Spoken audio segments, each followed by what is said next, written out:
ఓం నమ శివాయ. భోగి పండుగ శుభాకాంక్షలండి అందరికీ కూడా. ఈ సంక్రాంతికి ముందు రోజు వచ్చే ఈ భోగి పండుగ అద్భుతమైనటువంటి ఫలితాన్ని ప్రసాదంగా ఇస్తూ ఉంటుంది. ఏమిటయ్యా అంటే, అవకాశం ఉన్నవారు అనుకోండి, పల్లెల్లో ఉన్నవారు లేదా సిటీలో ఉన్నవారు ఏమాత్రం అవకాశం ఉన్నా చక్కగా భోగి మంట వేసుకుని ఆ మంట ద్వారా రకరకాలైనటువంటి ఆ కర్రలతోని ఆ మంట వేయడం వల్ల అనేక రకాల ఒక హోమంలాగా అయిపోతూ ఉంటుంది అది.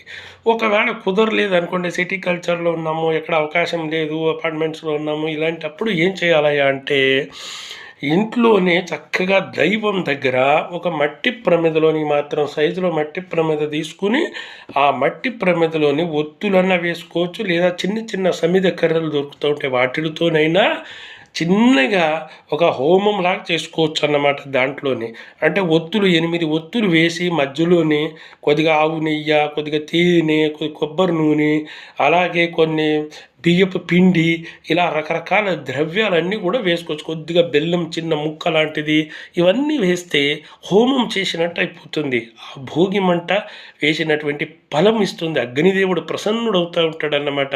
అప్పుడప్పుడు కొద్దిగా హోమంలాగా చిన్నగా ఇలాగే కొద్దిగా ఒక డ్రాప్స్ లాగా అది నెయ్యి కూడా వేస్తూ ఉన్నప్పుడు హోమం చేసిన ఫలితం ప్రసాదం అవుతూ ఉంటుంది.